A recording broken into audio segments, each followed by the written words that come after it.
Baik, bismillah. Assalamualaikum warahmatullahi wabarakatuh.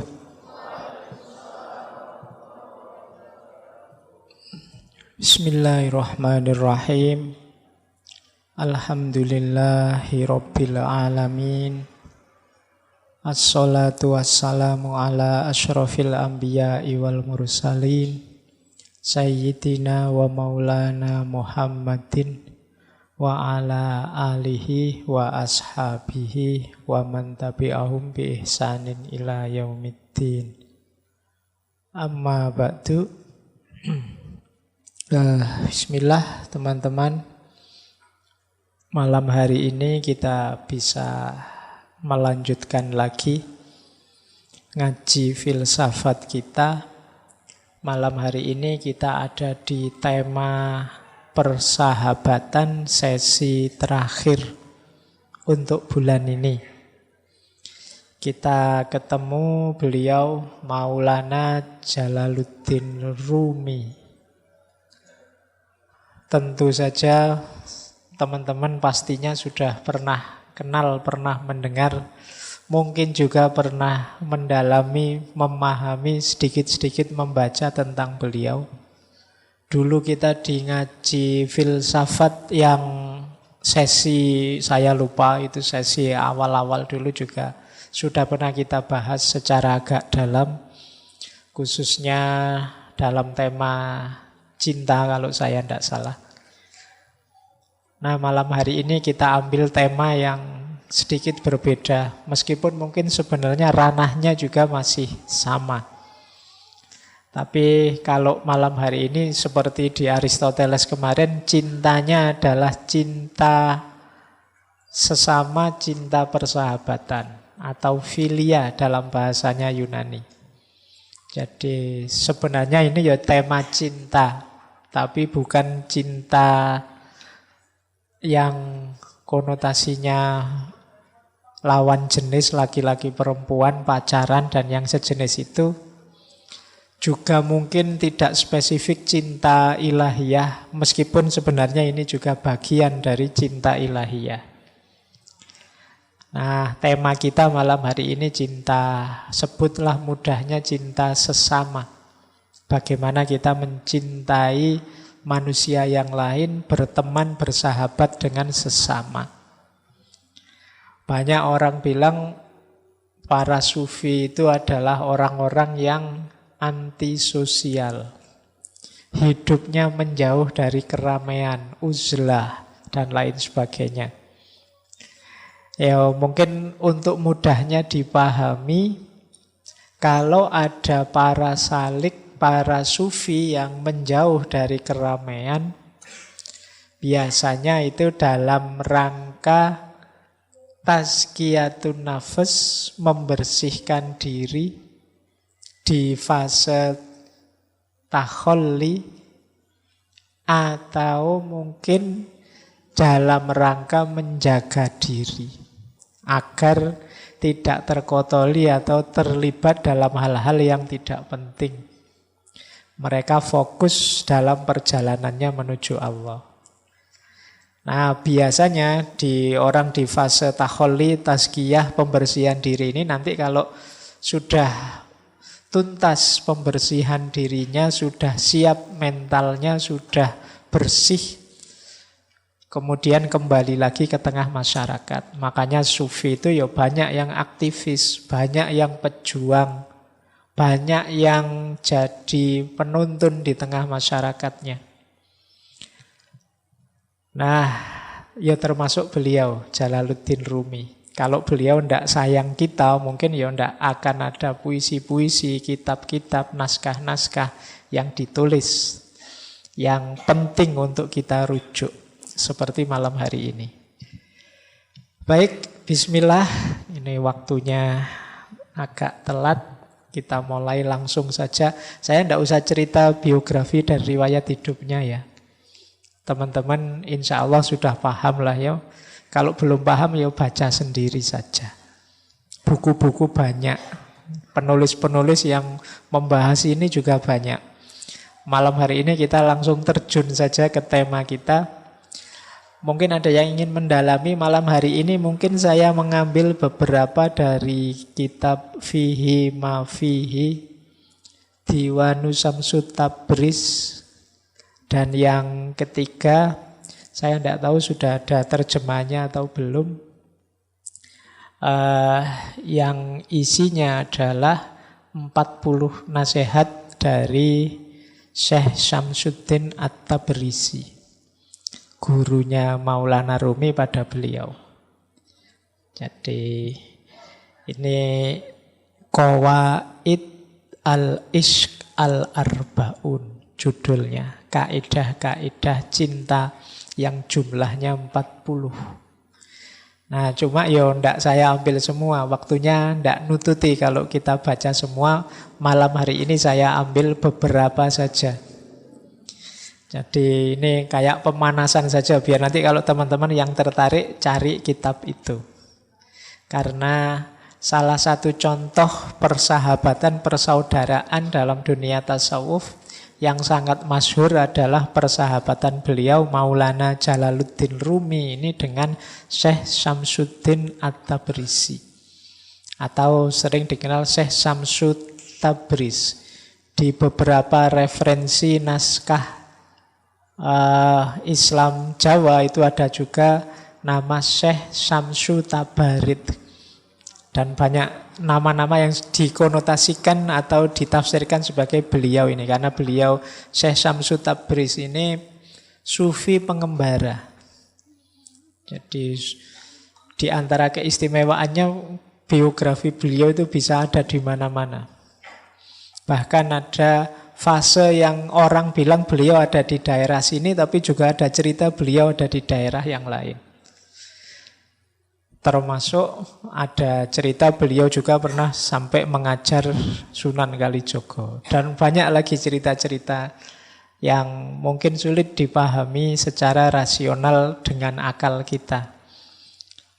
Ya memang kalau hal-hal yang berkaitan dengan dunia kesufian itu ada satu aspek namanya karomah.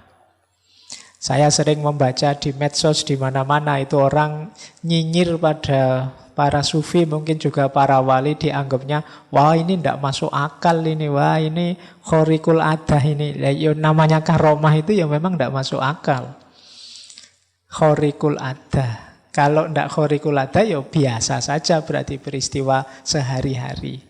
Justru aneh-aneh tidak masuk akal karena memang konteksnya karomah. Masa orang kayak gitu diberi karomah oleh Allah, Pak?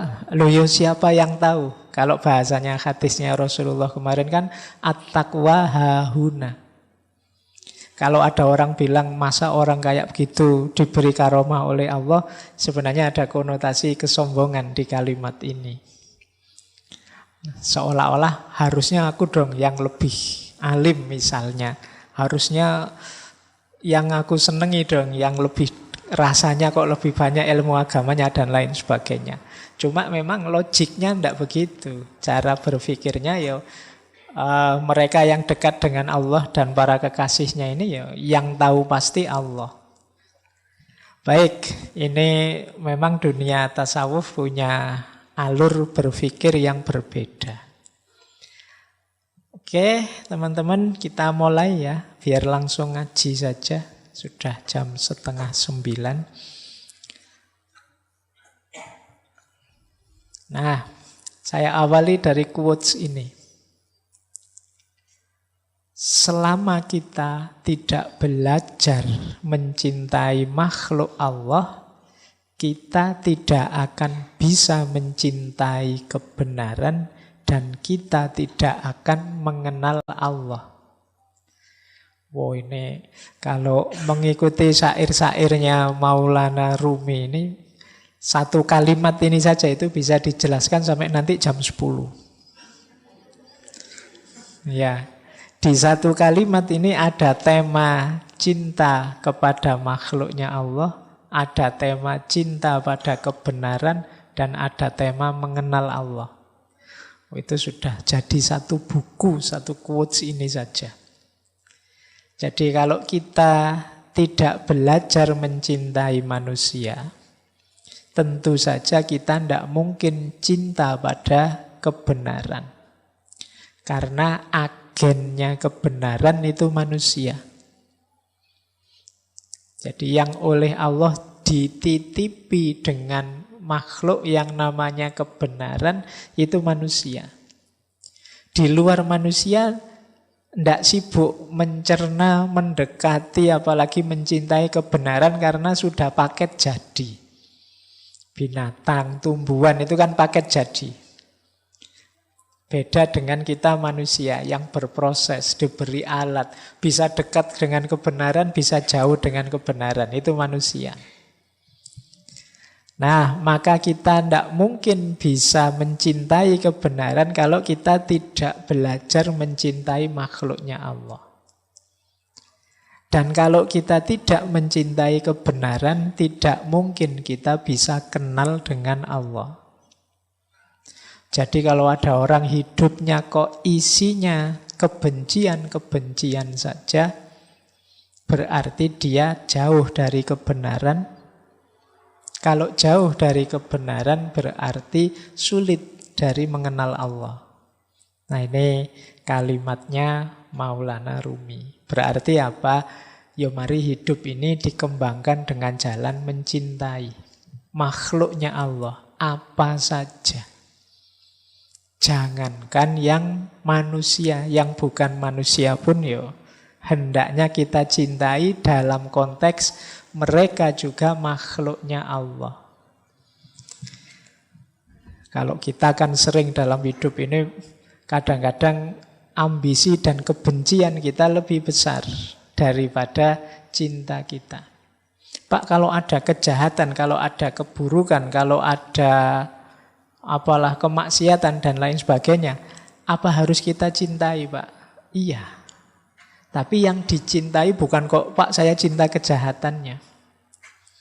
Jadi orang baik, orang buruk kita cintai, cara kita mengekspresikan cinta tentu saja beda pada orang baik dan pada orang buruk. Kalau pada orang baik kita dukung, kalau pada orang buruk kita tuntun, kita nasihati. Kan begitu.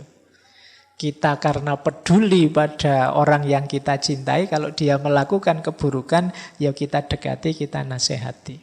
Jadi dalam hidup ini harusnya tidak ada ruang untuk kebencian. Kalau kita memberi ruang untuk kebencian, kita sebenarnya sedang nabrak kebenaran.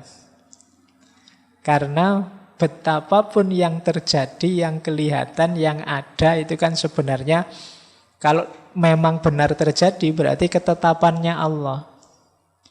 Kalau itu ketetapannya Allah, kita membenci fenomena, kita membenci fakta, kita membenci kenyataan. Itu kalau pakai kalimatnya bahasa Indonesia kan berarti sama dengan membenci ketetapannya Allah. Jadi mari kita cintai apa saja, tentu saja dengan cara mencintai yang tidak seragam dan tidak sama. Jangankan untuk yang beda-beda, yang mirip saja kan kita ekspresi cintanya beda. Misalnya punya teman yang satu sudah menikah, yang satu baru SD. Itu kan cara kita mengekspresikan cinta kita pada mereka kan beda.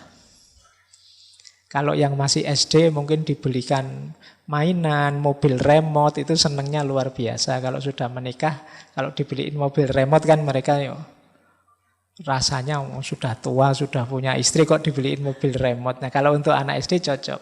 Jadi ekspresinya beda-beda. Sama nanti dengan orang baik, orang buruk.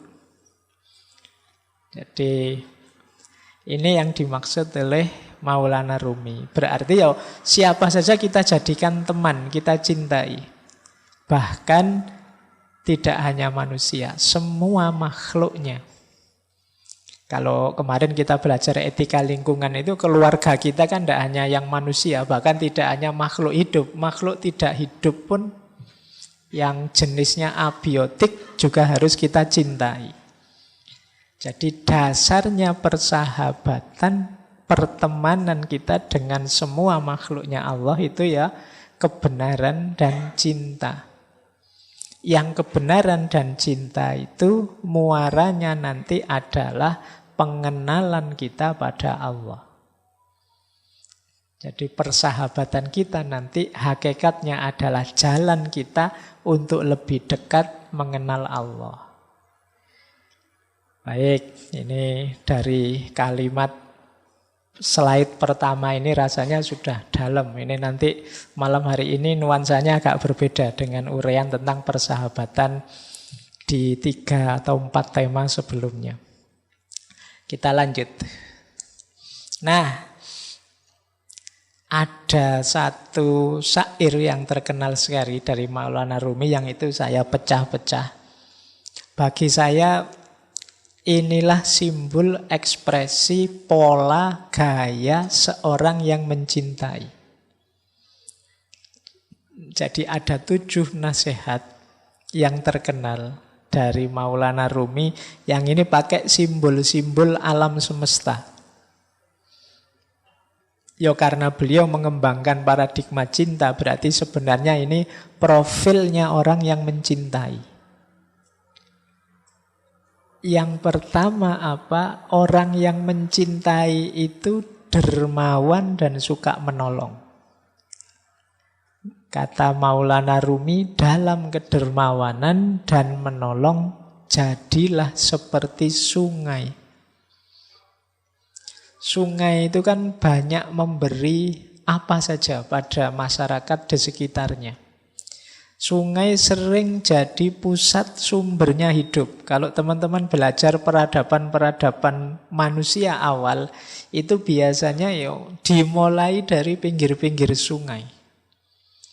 Karena di situ kuncinya hidup. Dia memberikan banyak. Ya tidak menunggu balasan apa-apa. Meskipun kadang-kadang balasan kita pada sungai kan jelek. Kita kasih sampah lah, kita kasih kotoran lah, kita kasih apalah. Tapi sungai selalu memberi banyak hal. Nah, jadilah orang yang mencintai. Pecinta itu dermawan dan penolong seperti sungai. Nanti kalau teman-teman pulang dari sini kok lewat sungai, diingat-ingat kalimatnya Rumi tadi. Ingat sungai berarti ingatlah bahwa aku ini harus jadi orang yang pemurah, dermawan, penolong. Baik, ini yang pertama ya. Karena ini ditaruh pertama karena manusia itu cenderung pelit. Dan itu katanya Al-Quran sendiri. Jadi manusia itu cenderung enggan berbagi, ingin enak. Biasanya kalau orang kok mau berbagi itu ya yang dibagi yang sisa-sisa. Yang dia sudah menikmati terus bagi. Biasanya begitu. Makanya bahkan Al-Quran menegaskan ya kebaikan itu kalau kita menginfakkan yang kita cintai. Karena manusia itu cenderung pelit. Yang dikasihkan orang selalu yang sisa yang sudah dia nikmati. Jadi temannya pinjam laptop, aku belum puas pokoknya. Atau minta apa, ingin apa, ya nanti kalau aku sudah baru kamu. Nah ya makanya di banyak ayat itu Al-Quran kan nyindir kita, manusia itu pelit, manusia itu kalau memberi selalu yang jelek-jelek, sehingga terus ditegaskan oleh Al-Quran, lantanalul birro, kamu tidak akan dapat kebaikan sebelum berbagi apa yang engkau cintai. Hatta tunfiku ma tuhibbun. Oke, barang ya, nanti jangan Pak saya punya pacar saya cintai. Itu maksudnya bukan ke situ ya. Oke, jadi dermawan dan menolong. Yang kedua, dalam ketulusan dan kebaikan jadilah seperti matahari. Matahari itu kan memberikan cahayanya, terangnya pada siapa saja. Tidak milih-milih. Di mana saja siapapun diberi. Orang tulus itu begitu. Kalau tulus kok milih-milih itu biasanya bukan tulus tapi pamrih. Pak saya ikhlas Pak memberi teman saya yang ini, yang ini. Yang itu kok tidak diberi. Dia sering nyakiti hati saya kok. Berarti ini sebenarnya tidak tulus. Kamu milih kok. Yang menyenangkan kamu beri. Yang tidak menyenangkan tidak kamu beri. Jadilah seperti matahari, siapapun diberi. Jadi tidak pilih-pilih. Kan matahari itu kan kalau pas panas ya siapa saja dapat, kan, tidak milih, ini anak males tidak pernah kuliah nggak usah dikasih matahari yang sana, kan tidak begitu. Ya kamu rajin, kamu males, ya diberi sama matahari. Nah, jadi para pecinta itu tulus. Simbolnya ketulusan itu matahari. Jadi selain jadi sungai, ingatlah matahari. Jadi kalau besok pagi jalan-jalan keluar terus kena matahari, sadarilah bahwa aku dalam hidup ini harus tulus. Tanpa pamrih. Matahari tidak pernah minta imbalan. Kecuali matahari mall ya, kalau kamu ke sana ya butuh, kamu harus bayar. Baik, jadi pecinta ciri keduanya tulus. Ciri ketiga, pecinta itu memaafkan. Dalam memaafkan, jadilah seperti malam. Malam itu maksudnya gelap, pekat. Sudah tidak ada apa-apa, tidak lihat apa-apa lagi. Jadi kalau kita sudah memaafkan orang, ya sudah. Anggap semuanya sudah tidak kelihatan. Jadi anggap semuanya sudah lenyap. Kayak kalau malam itu kita sudah tidak bisa lihat apa-apa lagi sudah. Nah, tidak boleh ada sisanya apapun. Pekat seperti malam. Kan sering kita itu memaafkan tapi ingin sedikit-sedikit membalas dendam. Sehingga, sekarang saya maafkan tapi titeni saja. Nanti mesti, itu masih ingin. Sebenarnya belum memaafkan. Saya maafkan sih, tapi hukuman Allah tidak akan, sama saja. Jadi kalau memaafkan seperti malam, sudah gelap kayak kita mau tidur, lampu mati, ya sudah tidak lihat apa-apa, tidak ingat apa-apa lagi, terus tidur. Jadi kalau memaafkan seperti malam. Nanti kalau mau tidur malam hari, sadarilah bahwa wah ini malam ya, aku maafkan siapapun yang punya salah tadi pagi, kemarin, dan seterusnya. Nah, ini yang ketiga. Jadi pecinta itu pemaaf. Yang keempat, dalam kemarahan jadilah seperti mayat. Ya, manusia itu yang normal memang kadang-kadang marah, kadang-kadang tidak berkenan terhadap sesuatu. Tapi begitu kamu sadar sedang marah, jadilah seperti mayat. Mayat itu kan sudah tidak ngapa-ngapain lagi sudah. Berarti apa? Kalau sedang marah berhenti. Jadi jangan ngapa-ngapain. Kalau hadis itu kan kalau kita marah saat berdiri duduklah. Kalau saat duduk marah berbaringlah. Kalau berbaring kok marah wudulah. Bukan gulung-gulung muter-muter enggak. Jadi kalau berbaring kok marah wudulah. Sholatlah bila perlu. Jadi jangan memutuskan sesuatu, melakukan sesuatu. Biasanya orang marah itu kalau melakukan sesuatu nanti disesali. Atau pasti tidak bagus. Kalau pas kita sedang marah itu, wah saya ingin melampiaskan marah saya dengan omongan. Omongannya mesti, kan tidak mungkin kalau sedang marah ngomongnya terus halus gitu. Saya ini sedang marah. Jadi kan tidak mungkin begitu. Jadi marah ya marah saja. Boleh tidak saya maki-maki sampean sebentar saja? Kan tidak mungkin begitu ya. 1-2 kata saja ya biar saya lega, boleh ya gitu. Oke, jadi tidak, kalau sedang marah yuk jadi kayak mayat. Jadi yuk diam dulu, tidak usah apa-apa dulu. Nanti kalau tekanan darahnya sudah turun, situasinya sudah longgar, nyaman, itu baru memutuskan sesuatu, melakukan sesuatu. Termasuk pada siapapun yang kita cintai. Jadi kadang-kadang kita tidak cocok, rame, gegeran, marah dengan yang kita cintai. Mungkin saudara kita, anak kita, siapa saja. Yuk, ketika sedang marah, narik diri dulu. Nanti saja ngomongnya, nanti saja melakukan sesuatu. Yang kelima, saat kita sederhana dan rendah hati, Jadilah seperti bumi. Jadi pecinta itu sederhana. Sederhana itu maksudnya apa adanya. Tidak dibuat-buat. Jadi, ya inilah aku apa adanya. Inilah levelku. Inilah kenyataan diriku. Itu namanya kesederhanaan. Jadi kesederhanaan itu bukan kok dimiskin-miskinkan atau enggak. Biasa saja. Sesuai situasimu, sesuai kondisimu. Tidak berlebihan. Nah, kondisi ini kalau di Maulana Rumi, jadilah seperti bumi. Bumi itu kan sangat rendah hati, sangat sederhana. Tidak pernah gaya. Di dalam dirinya ada kandungan luar biasa, mungkin kandungan emas, logam, macam-macam. Tapi kan bumi tidak pernah sombong, tidak pernah pamer. Dia rendah hati, diinjak-injak. Tiap hari kita mewarnainya dengan angkara murka, dia tetap teguh sebagai dirinya. Itu bumi. Jadi mari belajar dari bumi. Kalau kita jalan di atas bumi, sadarilah kasihan sekali ya bumi ini. Kita warnai dia dengan macam-macam. Bumi itu kita lempari dengan sampah dan kotoran, tapi yang diberikan kan tumbuh-tumbuhan, makanan, dan lain sebagainya. Nah, jadi orang yang sederhana dan rendah hati.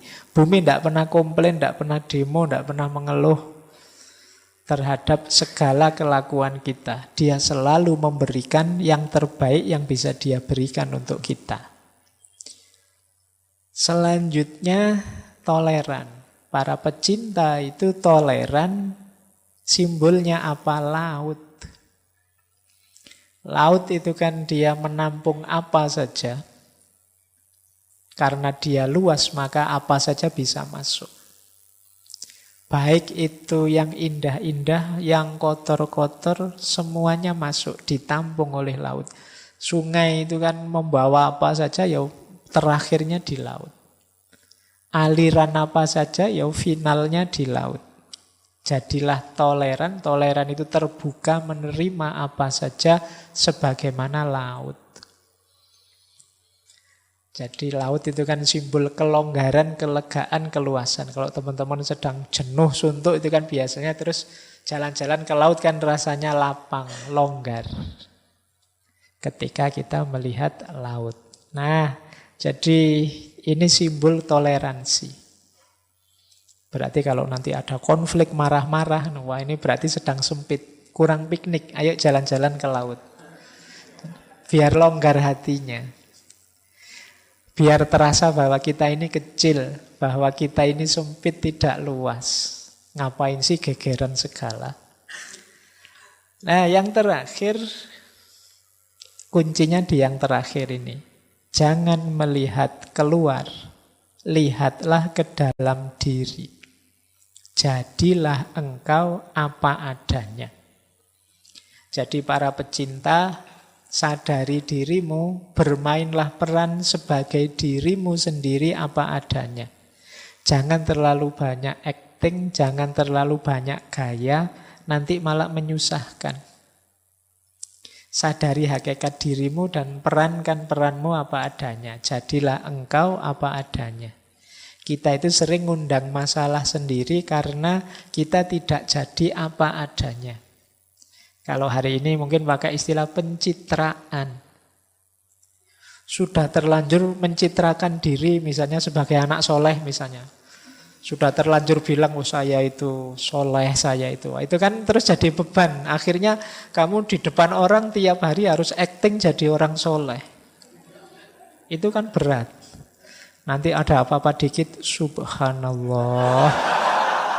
Alhamdulillah. Ayo, kalau soleh ya soleh saja, ndak usah pakai acting berlebihan, sesuai dengan situasimu apa adanya. Jadi para pecinta itu apa adanya. Banyak ikatan cinta bubar karena para pecintanya ndak apa adanya. Kan banyak itu yang kalau pacaran itu begitu sayangnya, begitu nikah dapat 1 bulan. Begitu menyesalnya dia, kok ndak kayak dulu ya. Jadi Sudah beda antara dulu dan sekarang. Kemungkinan dulunya terlalu banyak pencitraan. Akhirnya sekarang menyesal. Walah ternyata aslinya gini. Tidak sama dengan dulu. Ya, kamu tidak apa adanya. Baik, ini 7 nasihat untuk para pecinta. Kalau kita nanti bersahabat, jadilah sahabat yang dermawan, penolong. Sahabat yang baik dan tulus, yang mudah memaafkan, yang kalau marah tidak melakukan sesuatu yang nantinya disekali, yang sederhana, rendah hati, toleran, dan apa adanya. Kalau ada teman karakternya begini akan menyenangkan. Ajaklah teman yang seperti ini jadi rekan perjalanan untuk mendekat pada Allah. Ini yang dilakukan oleh beliau berdua, Maulana Rumi dan Syekh Syamsuddin At-Tabrizi. Baik, kita mulai. Malam hari ini saya membawa 7 nasihat dari Rumi dan 7 nasihat dari Syekh Syamsud Tabriz. Yang pertama, dari Rumi. Wah, ini tulisannya jadi kecil.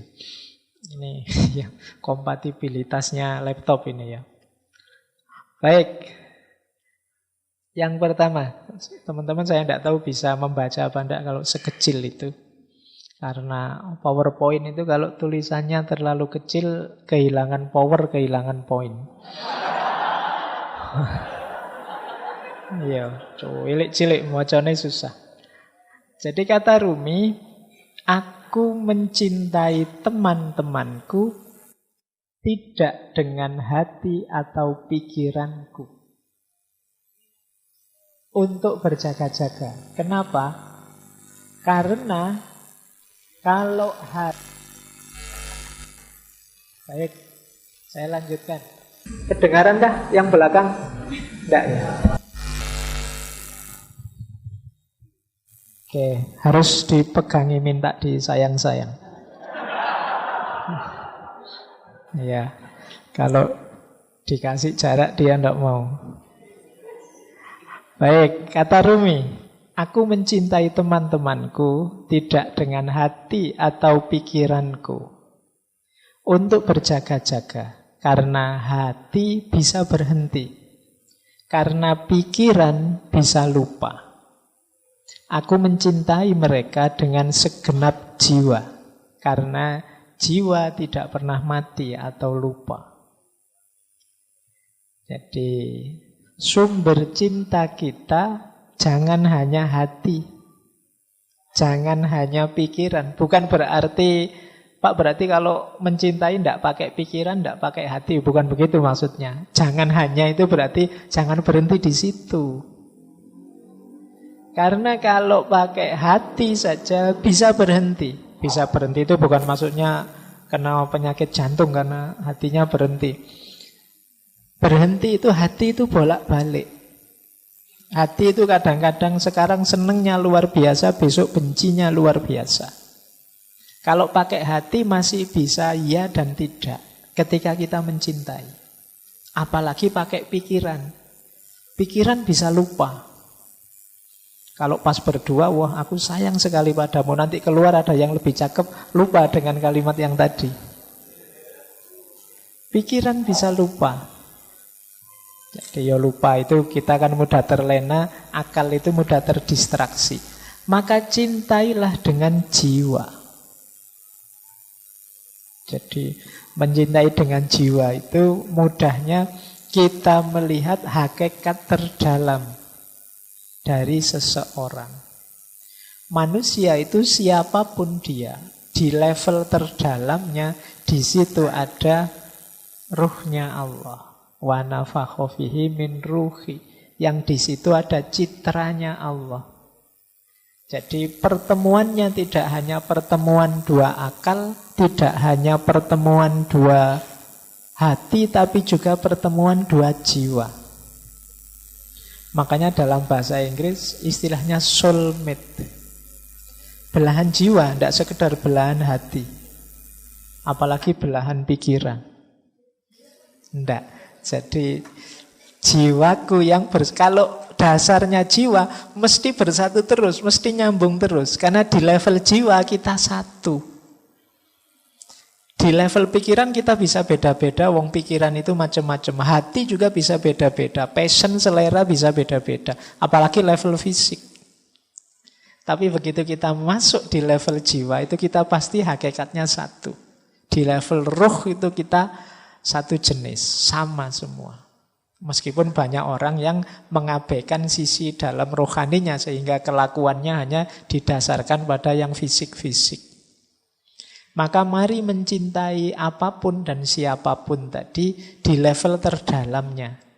Jadi kalau sudah level terdalam itu seragam, sama. Kalau fisik itu bisa beda-beda, ada cakep, ada jelek dan lain sebagainya. Makanya kalau nembak kok ditolak kan kadang orang bilang, loh kamu jangan hanya lihat wajahku, lihatlah. Ya, kalau hati masih bisa berubah. Kalau kalimatnya lihatlah hatiku, hati masih bisa berubah-ubah. Kurang dalam. Lihatlah jiwaku. Wah. Oke. Baik. Nah, kalau jiwa itu sudah relatif seragam. Semuanya citranya Allah dalam diri kita. Ini yang jadi penciri pembeda manusia dengan manusia yang manusia dengan semua yang bukan manusia. Baik, jadi cintailah sahabatmu dengan jiwa. Jadi tidak lagi sepenuh hati, tapi sudah sepenuh jiwa. Baik, ini filosofinya agak dalam ya. Yang pertama ini, prinsip pertama. Prinsip kedua. Ini dari salah satu syairnya Maulana Rumi. Temukanlah seorang teman yang mau memaklumimu dengan kesabaran. Seperti menguji esensi dari dupa yang terbaik dengan meletakkannya di perapian. Minumlah semangkok racun yang disuguhkan oleh temanmu saat dipenuhi dengan cinta dan kasih sayang. Melangkahlah ke api menyala seperti Nabi terpilih. Ya, Nabi yang melangkah ke tengah api menyala ya Nabi Ibrahim. Rahasia cinta akan mengubah api menyala menjadi taman yang indah. Bertabur bunga-bunga merekah, mawar, tetumbuhan air dan wilau bertebaran dan menaburimu. Seorang teman sejati dapat meliputimu seperti Tuhan di hadapan alam. Yang pertama, temukan seorang teman yang mau memaklumimu dengan kesabaran. Menurut saya ini kuncinya persahabatan bisa langgeng adalah pemakluman. Jadi pemakluman itu sebenarnya hakikatnya adalah kesediaan untuk menerima apapun situasinya. Makanya kan banyak kalau istilah ada apa gitu ada kalimat harap maklum. Harap maklum itu mungkin sesuatu yang tidak menyenangkan tapi mohon dimaklumi. Nah, misalnya ini mikrofonnya agak error ya, harap maklum. Nah, ini mungkin tidak seperti yang diharapkan, tapi tolonglah mengerti. Ini kalau sahabat mesti bisa. Yang sulit untuk memaklumi pasti bukan sahabat.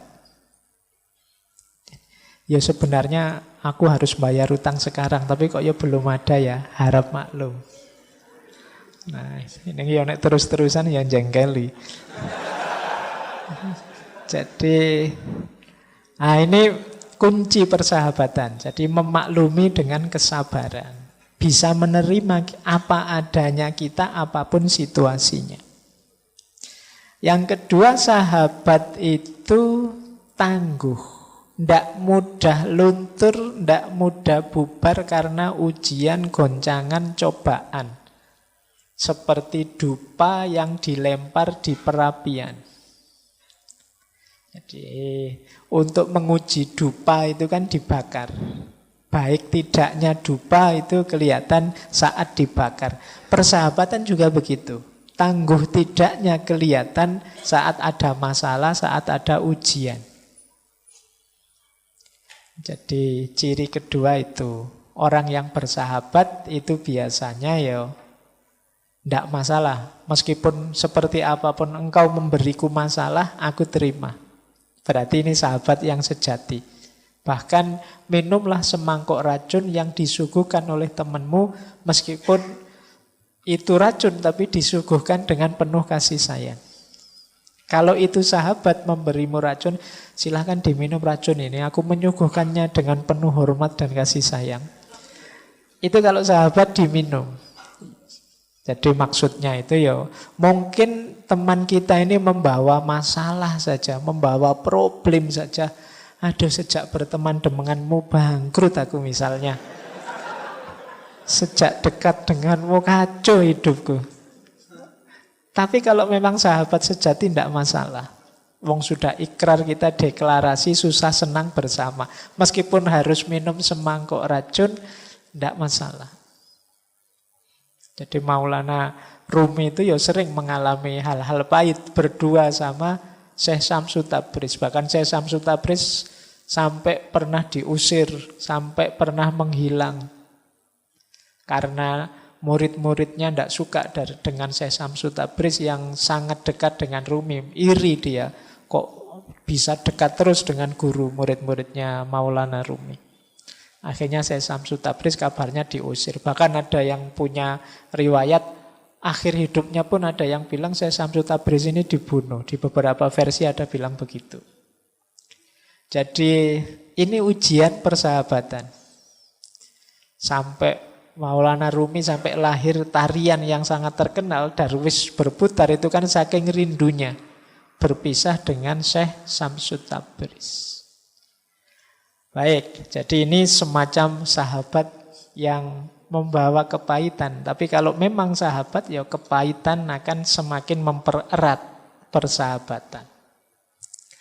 Nah, justru kesulitan dalam persahabatan akan mendatangkan kebahagiaan. Seperti hidup di taman yang indah, meskipun di tengah api.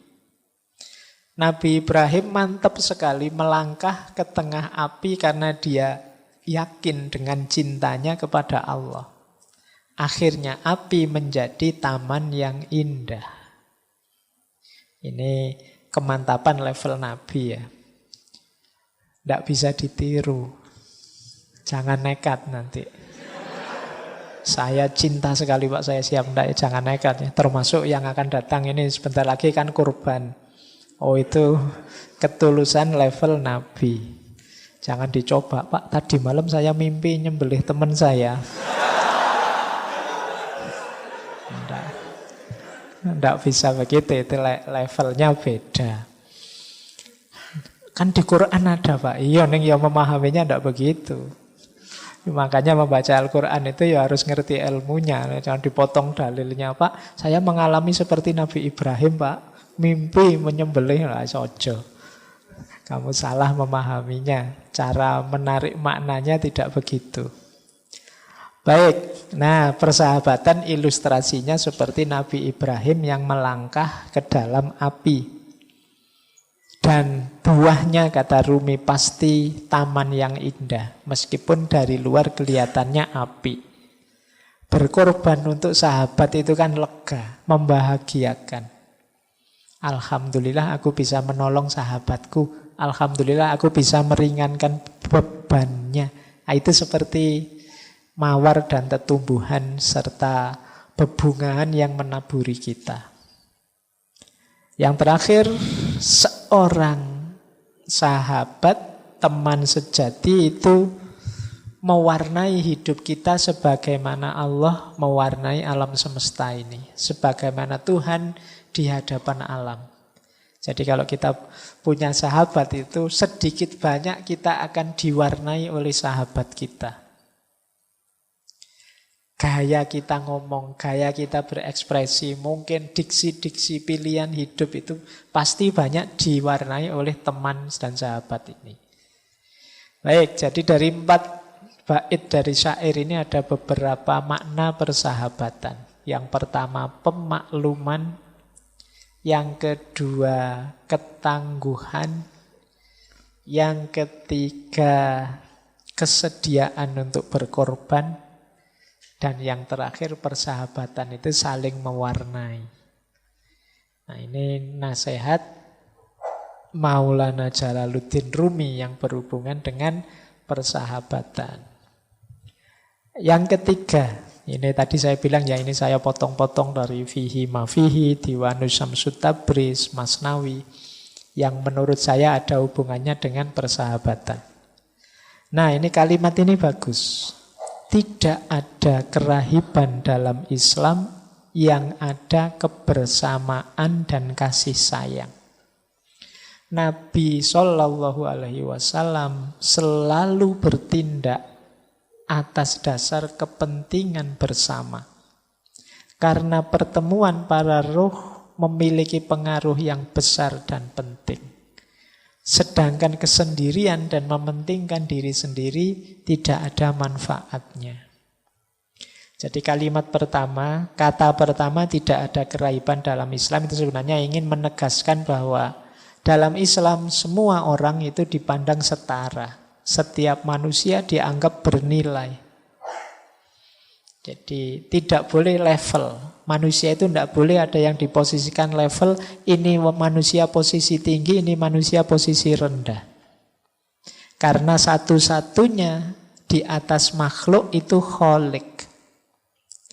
Kalau ada makhluk yang kita posisikan di atas makhluk, itu berarti ada makhluk yang posisinya setara dengan Khalik. Kalau dalam Islam ini namanya musyrik.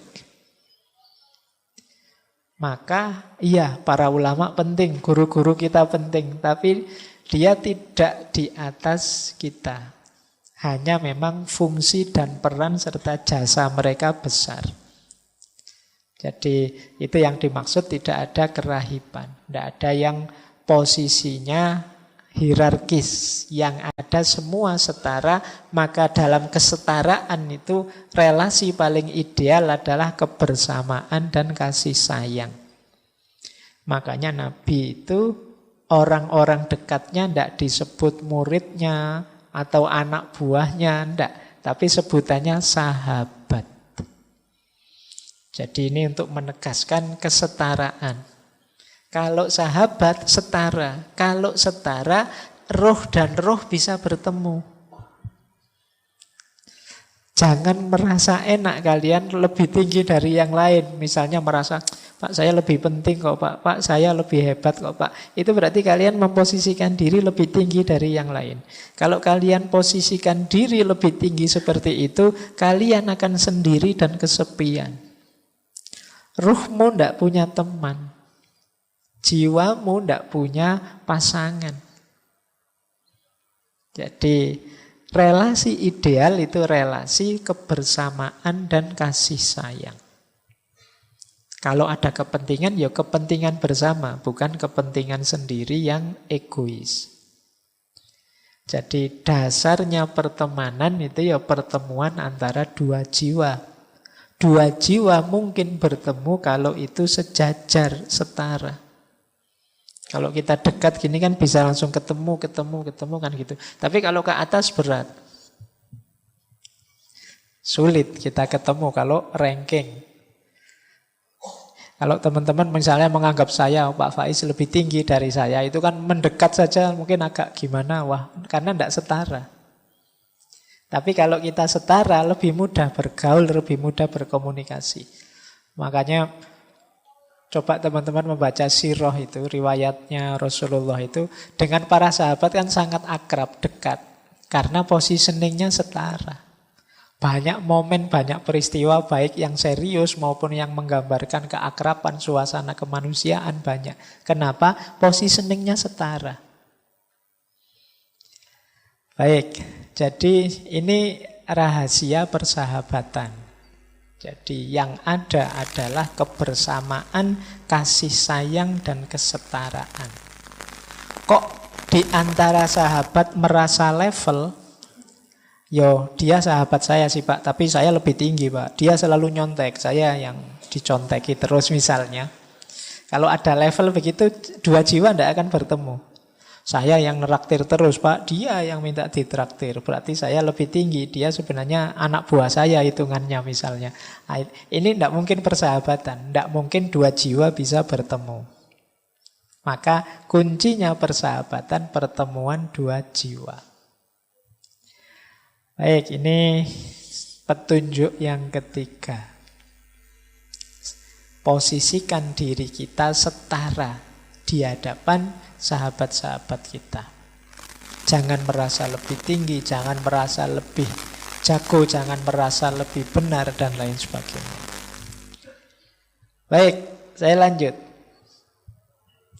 Yang keempat, berbuat baiklah kepada orang demi Tuhan dan kedamaian hatimu sendiri, agar selalu engkau lihat apa-apa yang suci, dan agar engkau bisa menyelamatkan hatimu dari gelapnya kebencian. Berbuat baiklah kepada orang demi Tuhan. Demi Tuhan maksudnya untuk Tuhan ya, bukan orang lagi mengamuk-ngamuk sumpah demi Tuhan, bukan itu. Jadi demi Tuhan itu ayo nawaitunya untuk Tuhan dan kedamaian hati. Mesti nanti hati kita damai.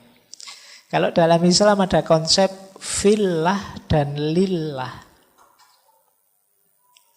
Fillah itu kita bersahabat di dalam Allah. Di dalam Allah itu dalam memang aktivitas yang secara formal, resmi, ini aktivitas yang mendekatkan kita pada Allah. Ya mudahnya fillah itu ya dalam ibadah-ibadah. Kita bersama-sama sholat jamaah, itu namanya kebersamaan fillah. Jadi di dalam Allah. Nanti ada lillah. Lillah itu aktivitas apapun. Mungkin bukan ibadah yang formal, yang mahdo, yang seperti sholat, zakat, dan lain sebagainya. Mungkin sekedar bersama-sama melakukan aktivitas apa, belajar bersama, atau santai bersama, dan lain sebagainya. Tapi nawaitunya lillah, untuk Allah. Misalnya, yuk makan bareng yuk biar kita sama-sama sehat, sama-sama kuat, biar bisa ibadahnya tambah mantep. Nah ini aktivitas biasa, cuma makan, wong makan bareng, tapi terus jadi lillah. Karena Allah, nilainya ibadah. Ini juga demi Tuhan namanya. Jadi untuk Allah. Kalau dalam Islam itu kan aktivitas apapun, tidak harus aktivitas religius, bisa bernilai religius kalau niat nawaitunya pas. Bisa sebaliknya juga. Mungkin aktivitas keagamaan, tapi niatnya bukan untuk Allah karena Allah, ya bisa bernilai duniawi. Jadi ini maka penting faktor niat ini. Mari kita bersahabat itu konteksnya sepenuhnya fillah dan lillah. Kalau bisa begitu, akan ketemu dengan kedamaian hati kita. Lebih nyaman. Tidak lagi relasi saling menaklukkan, menundukkan untuk pamrih-pamrih kepentingan yang macam-macam. Ini hanya untuk Allah saja. Lillah. Karena kalau tidak lillah nanti kita hanya dapat lelah. Ya, kalau ada, wah lelah aku meladenimu ini. Oh berarti belum lillah. Kalau lillah tidak mungkin hasilnya lelah. Baik, bahkan yang sepele-sepele dalam Islam itu ya bisa bernilai sangat mulia. Ketika apa? Niatnya pas. Sekedar makan di angkringan habisnya 6.500, itu bisa sampai ke surga. Kalau niatnya pas. Pak, saya makan ini, Pak. Saya tidak ingin berlebihan makannya. Saya 5.000 sudah cukup, tidak perlu kekenyangan. Biar nanti malam saya bisa tidur nyenyak, terus bisa bangun sholat tahajud. Loh, angkringan aja bisa membawa ke kemuliaan. Jadi itu contoh. Jadi apapun bisa lillah. Apalagi yang fillah tadi. Nah, persahabatan itu antara lain dalam rangka ini. Dia medan berbuat baik demi lillah dan fillah. Nah kalau kita bisa lillah tadi apa? Segala yang kita lihat itu suci, sakral. Segala yang kita lihat itu rasanya menghubungkan kita pada Allah. Melihat apapun. Mungkin sering saya sampaikan ya, kita melihat apapun di sekeliling kita itu sebenarnya kan simbol dua. Kalau bukan jalaliyahnya Allah, keagungannya Allah, pasti jamaliyahnya Allah, keindahannya. Jadi melihat misalnya kayak tadi ya, mikrofonnya agak error. Itu kan kalau teman-teman hanya berhenti di mikrofon error, mungkin disambungkan sedikit dengan takmir atau dengan kualitas mic-nya dan lain sebagainya, ya dapatnya cuma itu. Tapi kalau kita melihat jalaliyahnya Allah, wah, maha kuasanya Allah ya. Manusia menyiapkan segala sesuatunya dengan jelimet, ya masih ada saja kurangnya. Betapa kita itu lemah. Kalau Allah ya dia kuasa segalanya. Loh ini sekedar mikrofon error membawa kita pada Allah. Ini yang disebut kita bisa melihat apa-apa yang suci di sekeliling kita. Apa saja nanti berubah jadi sakral, berubah jadi suci. Kalau kita mampu menyambungkannya pada Allah. Sekedar gelas kesandung terus pecah. Misalnya kadang-kadang kan ada itu kalau lagi habis minum terus lupa berdiri peruang gitu. Itu kalau kalian berhenti di situ, berhenti di gelas pecah, paling ya ketawa. Puncaknya. Tapi kalau kalian bisa menyambungkannya, indahnya ya. Kuasanya Allah, apa-apa itu indah. Wong sekedar gelas pecah saja kita bisa gembira. Nggak usah repot-repot nonton stand up, nggak usah repot-repot. Sekedar ada gelas pecah kita gembira. Indahnya ciptaannya Allah ini. Nah, segala sesuatu jadi disambungkan pada Allah. Itu yang kalimat ini, agar selalu kamu lihat apa-apa yang suci. Kalau kita sudah bisa begini, selanjutnya apa? Hati kita akan selamat, bersih dari kebencian demi kebencian. Ada banyak alasan kita membenci sesuatu, tapi kalau alasan yang biasanya membuat kita benci itu kita sambungkan pada Allah, maka dia akan berubah jadi suci, jadi sakral, justru mendekatkan kita pada Allah. Misalnya ada orang yang kurang ajarnya luar biasa atau jahatnya luar biasa. Lalu itu kalau kita berhenti di fenomena kejahatan dan kekurang ajaran itu, lahirnya mungkin kebencian demi kebencian. Batin kita tidak selamat. Akhirnya apa? Jahatnya orang lain menjadi sumber buruknya kita. Dia yang jahat, kita yang benci. Kan akhirnya kita juga ikut jelek. Wong kita memelihara kebencian dalam diri kita. Biar tidak begitu apa? Posisikan dia seperti tadi. Dalam konteks fillah atau lillah tadi. Oh iya ya, memang Allah itu yang mengatur segalanya, menciptakan segalanya, termasuk keragaman manusia. Ada orang baik, ada orang jahat. Ya kuasanya Allah. Ujian bagi kita. Ini kan nanti urusannya terus ke atas. Jadi justru jeleknya orang lain jadi sumber keselamatan kita. Kenapa? Kita membacanya secara fillah dan lillah, demi Tuhan tadi. Nah ini nasihat yang keempat. Jadi dalam persahabatan, ya mari kita rangkai konteksnya adalah semuanya demi Allah. Sebenarnya dalam hal apa saja. Tidak mungkin dipisah, Pak ini urusan dunia, ini urusan akhirat. Kalau kita pinter memanage hati, memanage niat, ya semuanya bisa akhirat sekaligus dunia. Jadi yang dunia-dunia bisa bernilai akhirat, yang akhirat bisa bermanfaat untuk dunia. Ini menurut saya yang disebut beragama yang utuh, yang kafah. Baik, saya lanjut. Yang kelima, tidak setiap orang bisa dicintai. Untuk dicintai perlu sejumlah sifat dan kelebihan yang tidak dimiliki oleh semua orang. Namun semua orang bisa menikmati dan merasakan cinta.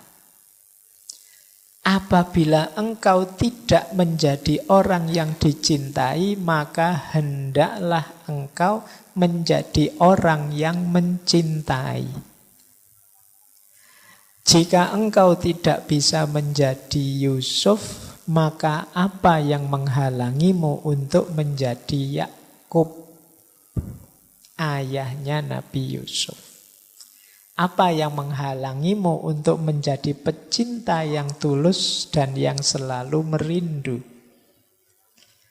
Nah, kita ini sering putus asa, gelisah, kecewa karena tidak dicintai oleh orang yang kita harapkan mencintai kita.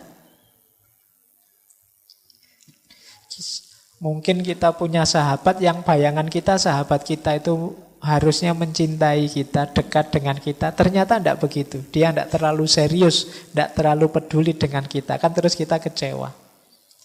Kata Maulana Rumi, ya memang begitu. Untuk orang dicintai itu perlu syarat yang tidak bisa diperoleh oleh semua orang. Jadi tidak semua orang lovable. Jadi enak untuk dicintai. Banyak yang dilihat wajahnya saja wis wobel.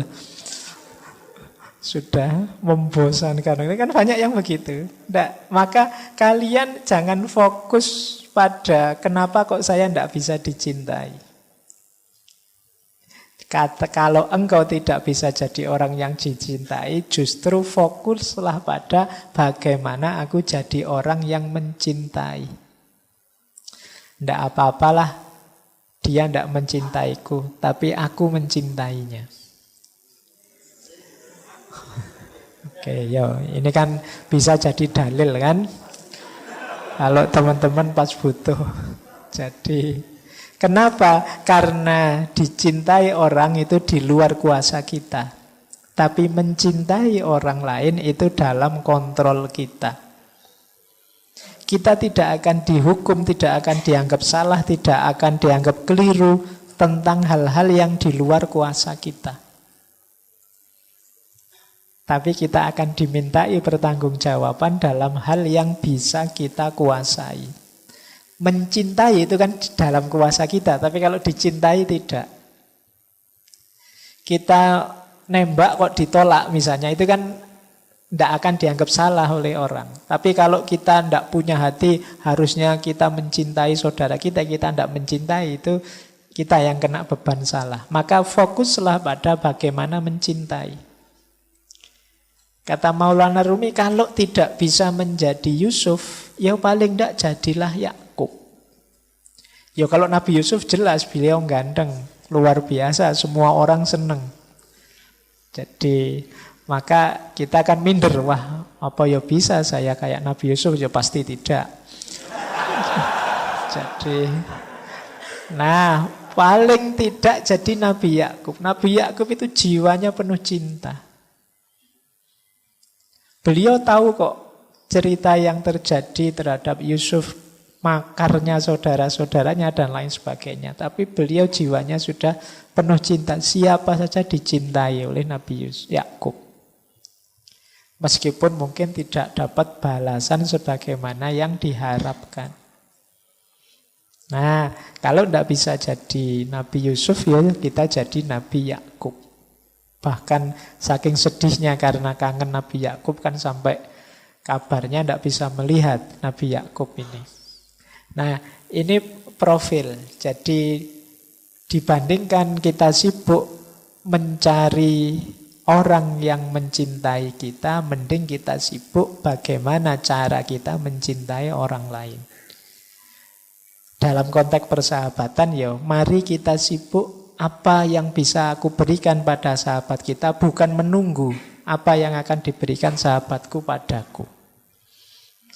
Bagaimana caraku yang terbaik untuk mencintai sahabatku, bukan coba aku lihat sahabatku ini memberi apa padaku. Jadi bukan itu. Karena yang dilakukan orang di luar kuasa kita, yang ada dalam kuasa kita, ya yang bisa kita lakukan. Jadi tidak setiap orang bisa mencintai. Tapi Tidak setiap orang bisa dicintai, tapi setiap orang bisa mencintai. Baik, saya lanjutkan. Yang keenam. Oke. Ini suaranya jelas ya. Saya pegang gini aja. Nanti dianggap imam kalau saya pakai.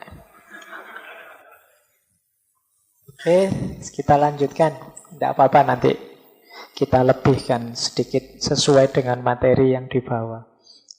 Yang keenam, bila engkau berkata-kata baik kepada orang lain, maka kebaikan itu akan kembali kepadamu.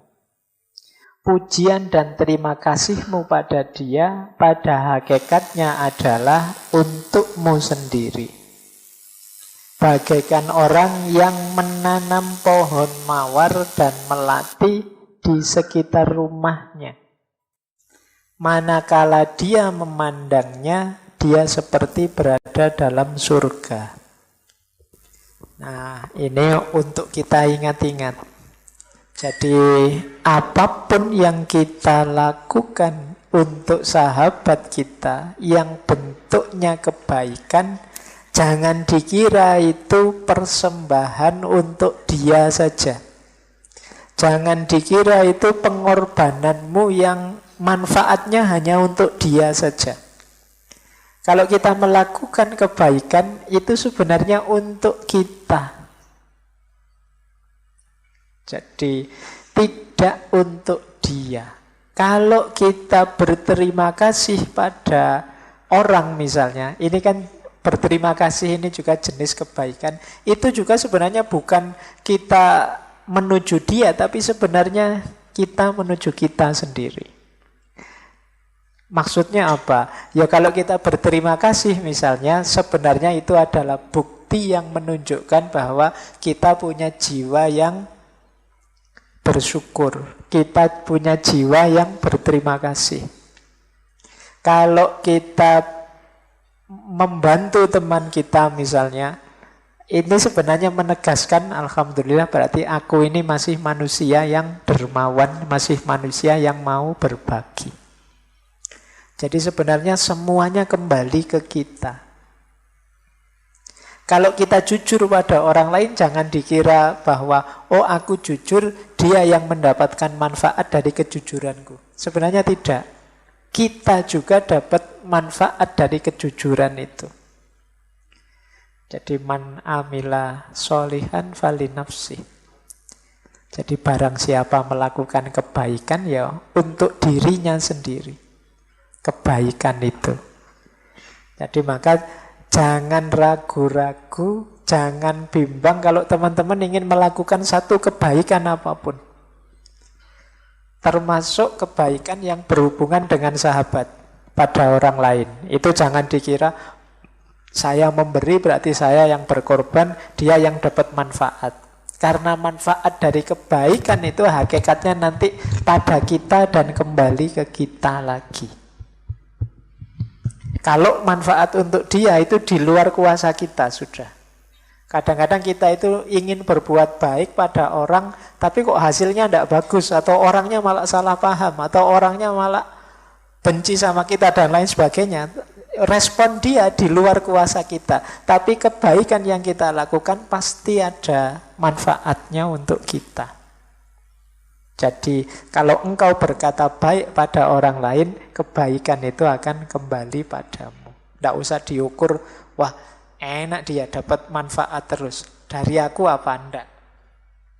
Enak dia, aku terus yang neraktir, dia tidak pernah neraktir. Aku untungnya apa? Aku kehilangan uang banyak. Enggak. Kamu pasti dapat sesuatu. Ada banyak hal yang kamu dapat dengan kamu dermawan. Paling tidak sekarang kamu tahu bahwa ternyata aku ini ya tangguh juga ya. Uang yang harusnya untukku sendiri 1 bulan bisa loh untuk bantu teman makan setengah bulan juga. Berarti aku ini lumayan. Itu ukurannya lebih tangguh daripada sebelumnya. Dan lain sebagainya. Ada banyak manfaat yang bisa aku raih. Jadi ini rumus ke-6. Bagaimana kita Dalam bersahabat itu tidak berhenti melakukan kebaikan dan tidak harus mengkalkulasi apa yang diberikan pada sahabat kita dan bagaimana respon dia. Yang penting itu kebaikan jalan saja. Manfaatnya pasti hadir untuk kita. Jadi kita itu sering terlalu jelimet, ngukur sesuatu sehingga bahkan yang harusnya kebaikan itu kita jalankan kemarin-kemarin sampai hari ini belum dijalankan. Khawatir efek ini, efek itu. Mungkin Pak saya itu ingin sholat malam Pak, tapi katanya kesehatan itu 1 hari tidurnya kan minimal 7 jam. Nah kalau saya sholat malam tidur dimulai jam sekian sampai sekian, nanti kurang 7 jam Pak. Kalau kurang tidur nanti jelimet sekali, dibahas terus akhirnya tidak sholat-sholat. Iya.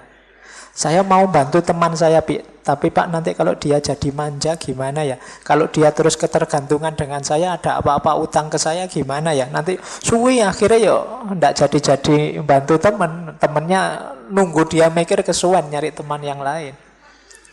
Kita ndak jadi berbuat baik. Jadi yuk teman-teman kalau ada terbersit, saya punya rumus begini, kalau tiba-tiba terbersit di pikiran kita, di hati kita, keinginan untuk melakukan kebaikan apapun, bagi saya itu ilham dari Allah. Petunjuk dari Allah untuk melakukan kebaikan itu. Ayo jangan ditunda-tunda. Bagi saya itu terkabulnya doa kita. Kita kan tiap sholat minta pada Allah, ihdinas sirotol mustaqim. Ya Allah, tunjukkan aku ke jalan yang lurus. Itu diantara menurut saya ya, Allah menunjukkan kita ke jalan lurus itu diilhamkan pada kita untuk melakukan kebaikan tertentu. Ilham itu antara lain muncul di kepala kita, di hati kita, muncul ide untuk melakukan kebaikan ini, kebaikan itu. Itu bagi saya dari Allah. Nah, berarti apa? Ayo dijalankan, tidak usah ragu-ragu, tidak usah terlalu banyak kalkulasi. Saya ingin bulan depan itu pulang kampung, salim sama ibu bapak, sudah lama aku tidak pulang. Apa yang bisa aku baktikan, ya aku baktikan lah. Ini bagi saya termasuk ilham dari Allah. Yuk dijalankan. Saya inginlah meskipun uangku sedikit, yo tetangga kiri kanan ada yang yatim piatu, yo sekedar 10-20 ribu aku ingin juga sih sebenarnya sedekah. Ini bagi saya ilham, kebaikan. Jalankan itu. Tidak usah terlalu banyak mikir. Biasanya kalau dipikir atau ditunda-tunda itu terus tidak jadi. Tapi mosok ya bantu anak yatim cuma 10-20 ribu buat apa ya buat mereka? Nunggu nanti kalau sudah dapat 100 ribu. Begitu punya 100 ribu, eman ya 100 ribu. Kok dikasihkan? Akhirnya tidak jadi. Maka untuk kebaikan jalan saja. Tidak usah terlalu banyak pertimbangan. Saya khawatirnya Allah sudah ngasih banyak sekali ilham kebaikan, kita tidak jalan. Kita tiap hari masih minta lagi. Ihdinas sirotol mustaqim lagi. Sudah ditunjukkan itu kebaikannya, minta lagi ihdinas sirotol mustaqim. Jangan-jangan Allah lama-lama jengkel. Sudah diberitahu jalan lurusnya, tapi yo masih ngeyel lagi. Itu pun minta lagi. Ya Allah diberi dong. Sudah. Ya Allah diberi dong. Itu lama-lama tidak diberi kita. Maka yuk serius dalam kebaikan. Insya Allah kalau teman-teman ini kan paling tidak wis mahasiswa ya levelnya. Sudah tahu kok mana yang baik, mana yang buruk. Tinggal kapan inspirasi kebaikan itu muncul. Nah, ini bagian dari hidayah dan petunjuk dari Allah. Baik, lanjut. Nah, ini yang ketujuh dari Maulana Rumi. Cintailah semua orang, niscaya engkau akan selalu berada di antara bunga mawar dan taman surgawi. Jika engkau membenci semua orang, maka bayang-bayang musuhmu akan selalu berada di depan matamu. Matamunya membacanya pelan-pelan. Seakan engkau berputar-putar siang dan malam di antara tanaman berduri dan kumpulan ular yang siap mematuk. Jadi kalau kita jadi pecinta, hidup dalam cinta, yo medan hidup kita adalah medan taman bunga. Tapi kalau kita hidup dalam kebencian, semua orang akan tampak seperti musuh, dan orang yang kita benci itu dia hadir terus di pikiran kita, di hati kita. Kita seperti orang yang hidup di taman berduri yang banyak ularnya. Taman berdurinya saja sudah menyebalkan, apalagi banyak ularnya. Sudah mengerikan. Maka hidup dalam cinta bukan hidup dalam kebencian.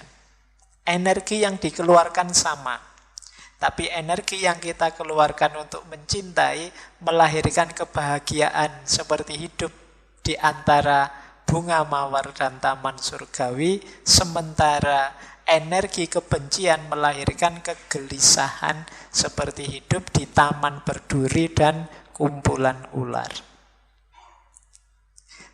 Ya sama energinya itu maksudnya sama capeknya.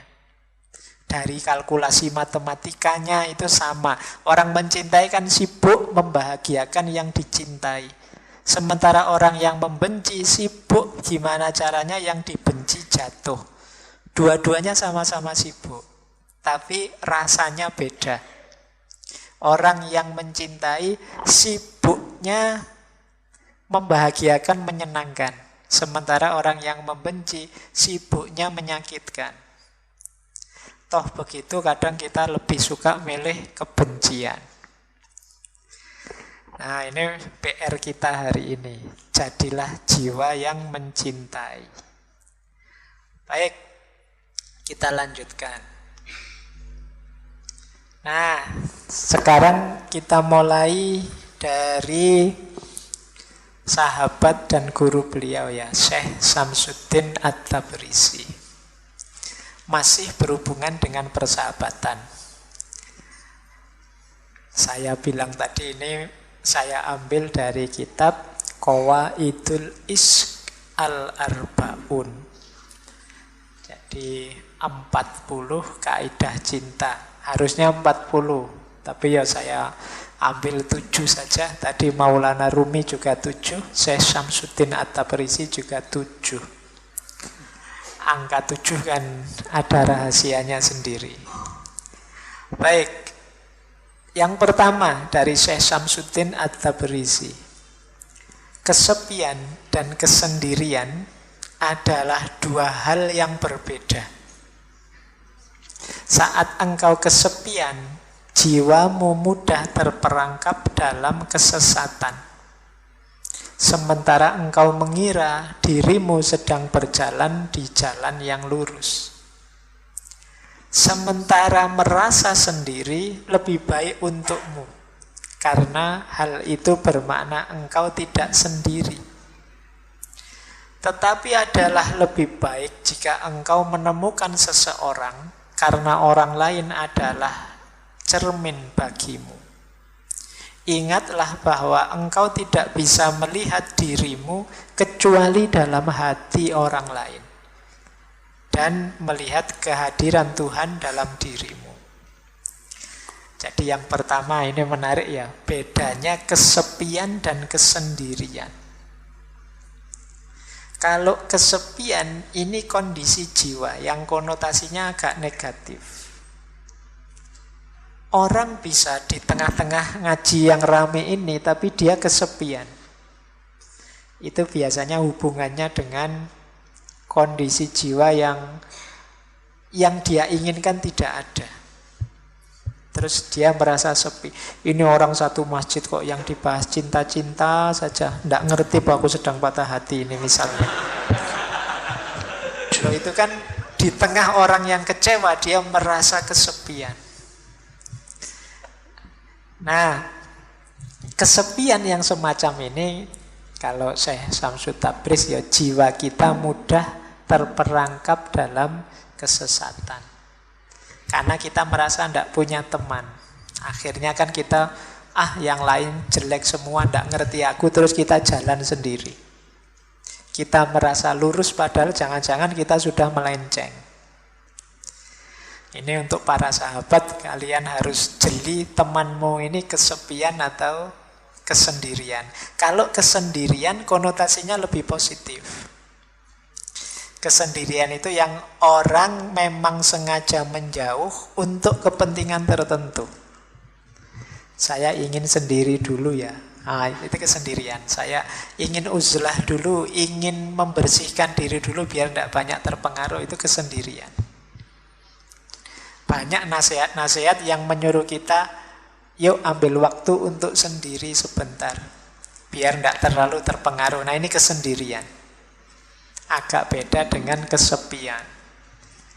Jadi kalau ada teman, ada sahabat, kok ingin sendiri, coba kamu cek dia memang ingin kesendirian atau sedang kesepian. Ini dua hal yang berbeda. Oke ya. Kita lanjutkan. Nah, jadi yang pertama ini. Tapi, baik kesepian maupun kesendirian, lebih bagus lagi kalau kita ada teman. Karena teman itu cermin. Secakep apapun kita, kalau tidak ada cermin, ya kita tidak tahu. Seganteng apapun kita, kalau tidak ada cermin, ya kita tidak tahu. Nah, fungsi, kalau fisik kan memang cermin kaca, tapi kalau kondisi diri kita, jiwa kita, batin kita, ini kita perlu sahabat. Sahabat kita yang tahu, kamu sudah berlebihan loh. Kamu itu sudah lepas kontrol loh. Kamu kok pemarah gitu ya. Itu kan sahabat kita yang tahu. Kita sendiri mungkin sulit membaca diri kita secara objektif, tapi teman kita bisa. Dia seperti cermin kita. Jadi ingatlah engkau tidak bisa melihat dirimu kecuali dalam hati orang lain. Nah, jadi teman kita lebih ngerti tentang diri kita. Pak, saya kan bisa melihat diri kita, diriku sendiri ke dalam. Kalau ke dalam diri biasanya dalam dunia tasawuf, nanti kita ketemu Tuhan di sana. Rumusnya beda. Tapi untuk mengetahui level kita, tataran kita, kita perlu teman, kita perlu sahabat. Kita tidak bisa ngaku, Pak, saya itu murid yang paling pinter loh, Pak. Saya itu mahasiswa yang paling jago loh, Pak. Katanya siapa? Kata saya sendiri, Pak. Itu kan orang tidak percaya kalau gitu kan. Tapi kalau yang bicara temannya, sahabatnya, sahabat saya itu sabar orangnya. Itu kita percaya, karena pasti dia ngalami berdua. Kalau kita sendiri yang ngomong, saya itu sabar loh Pak. Benar saya sabar. Kalau Bapak tidak percaya, marah ini saya. Itu. Kita sendiri tidak sadar kalau kita pemarah. Yang tahu sahabat kita. Nah, jadi ini penting. Makanya nanti teman-teman yang mau nikah, kadang tidak harus tanya langsung ke calonnya. Coba tanya ke sahabat-sahabatnya. Biasanya lebih objektif. Mereka lebih tahu. Oh, kalau temanku yang ini anaknya begini, begitu. Kalau langsung ke orangnya, kayak tadi, sering pencitraan. Jadi, maka penting kita tahu sahabat kita. Jadi, orang itu bisa kesepian, bisa kesendirian, tapi lebih bagus ada teman. Akan lebih kondusif hidupnya. Jangan sendirian. Karena kita ini terbatas. Kita jadi kuat itu karena saling mendukung bersama yang lain. Yang kedua, adalah mudah bagi kita untuk mencintai Tuhan yang maha sempurna, suci, dan terbebas dari kekurangan. Yang paling sulit adalah mencintai manusia dengan segala ketidaksempurnaan dan kekurangannya. Ingatlah, seseorang hanya akan mampu memahami apa yang bisa ia cintai. Tak ada kebijaksanaan tanpa cinta. Selama kita tidak belajar untuk mencintai makhluk Tuhan, kita tidak akan dapat benar-benar mencintai siapapun dan mengenal Tuhan. Nah, ini wasiat selanjutnya. Mencintai sesama, mencintai manusia, bersahabat dengan sesama itu hebat. Karena sebenarnya sulit. Kenapa? Orang itu serba tidak sempurna, serba kekurangan. Kan banyak orang itu, Pak, saya nyari sahabat orang baik-baik. Sulit loh kita nyari orang baik-baik itu. Selalu orang itu ada kurangnya, ada jeleknya. Tidak mungkin kita ketemu orang yang sempurna. Loh, kita bisa mencintai yang tidak sempurna, itu hebat. Mencintai Tuhan, mencintai Allah itu lebih mudah jalannya. Kenapa? Allah Maha Kuasa, Maha Indah, Maha Sempurna, mudah. Tapi mencintai manusia dengan banyak kekurangannya itu sulit. Ya boleh dicek lah, kalau teman-teman memperhatikan sahabat kita masing-masing itu kan selalu saja ada jeleknya. Tapi kita bertahan tetap mencintai dia, itu luar biasa. Nah, berarti persahabatan itu memang sesuatu yang utama. Dan cinta kita pada sahabat inilah nanti yang jadi sumber kebijaksanaan. Yang bisa bijaksana itu orang yang ada di tataran cinta. Makanya filsafat itu filosofia. Cinta pada kebijaksanaan. Karena inilah level yang hanya bisa dicapai oleh para pecinta. Hanya yang mencintai, yang mau peduli. Sebenarnya kenyataannya begini sih, tapi tidak usah aku sampaikan dululah, nunggu hatinya tenang. Loh, bisa begini nih orang-orang yang mencintai. Kalau kita tidak peduli, tidak mencintai, Allah biar segera bebas tugas, tak kasih tahu sekarang aja meskipun dia nanti jadinya kecewa atau jadinya marah-marah. Nah ini levelnya mungkin kebenaran, tapi belum nyampe pada kebijaksanaan. Hanya orang-orang mencintai yang bisa bijaksana. Kadang-kadang mungkin kita punya sahabat yang cerewetnya luar biasa. Kalau ngomong tidak bisa berhenti misalnya. Tapi karena kita cinta padanya, kita peduli padanya, kita bisa menampung sebanyak apapun kata-katanya. Dan kita bijaksana untuk tidak begitu saja marah-marah padanya, begitu saja meninggalkannya. Jadi hanya orang yang bijaksana, hanya orang yang mencintai yang bisa bijaksana. Nah, jadi rumusnya tadi ya, mencintai orang lain itu hebat. Kalau kita bisa mencintai, itu alamat kita bisa bijaksana. Rumus selanjutnya, kalau kita bisa mencintai makhluk, berarti akan mudah jalan kita untuk mencintai Tuhan. Omong kosong orang bilang saya cinta Allah saja tapi tidak cinta pada makhluknya. Justru jembatan untuk kita mencintai Allah itu mencintai makhluknya. Bukti bahwa kita mencintai seseorang itu kan mencintai hal-hal yang berhubungan dengan orang ini. Nah, pada Allah juga begitu. Nah, ini wasiat dari Syekh Samsuddin At-Tabrisi. Mari kita mengembangkan cinta pada sesama, pada makhluk. Karena cinta itu nanti akan jadi sumber kebahagiaan dan kebijaksanaan. Dan pada akhirnya akan membawa kita pada cinta kepada Allah. Tidak mungkin orang yang merugikan orang lain, benci orang lain, perilakunya bijaksana dan dia juga sulit untuk dekat pada Allah. Karena orang lain itu adalah makhluknya Allah juga. Baik, yang ketiga. Kotoran yang sesungguhnya ada di dalam diri.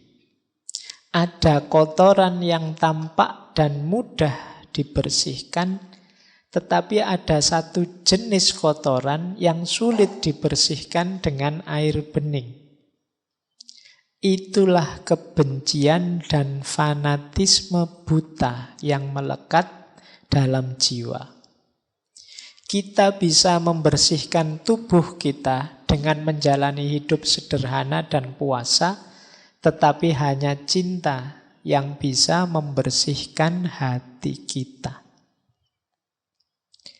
Jadi ada kotoran jasmani, ada kotoran rohani.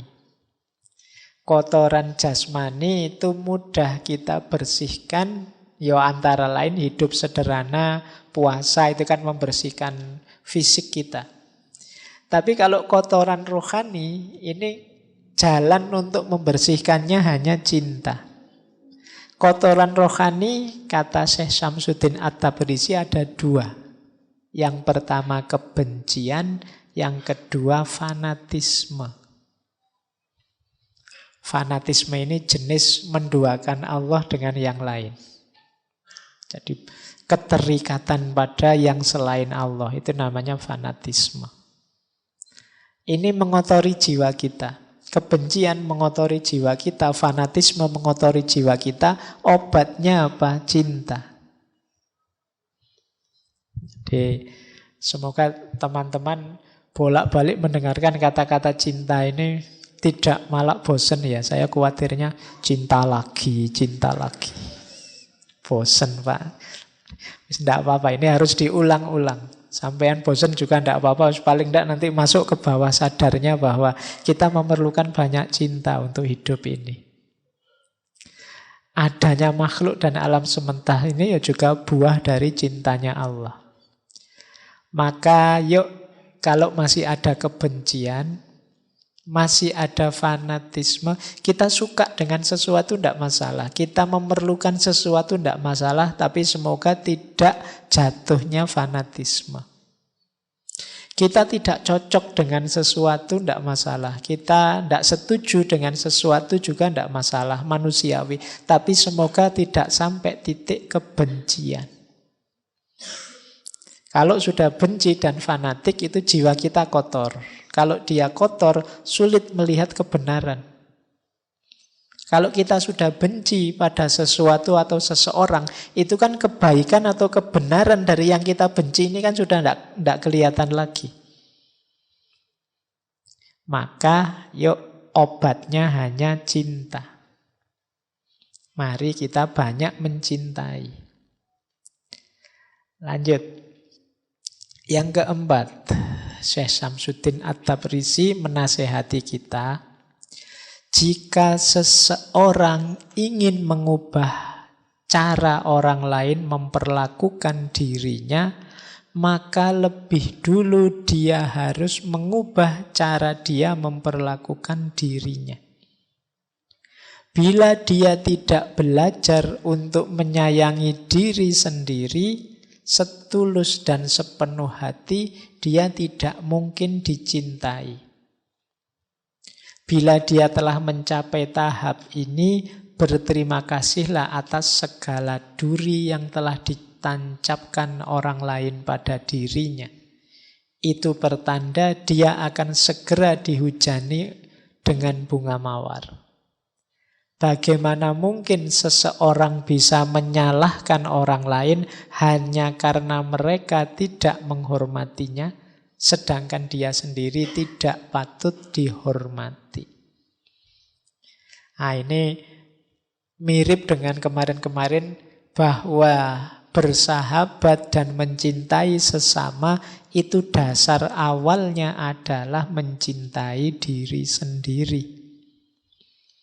Self-love. Orang yang tidak mencintai dirinya, tidak menghargai dirinya, tidak menghormati dirinya, jangan berharap dihormati, dihargai orang lain.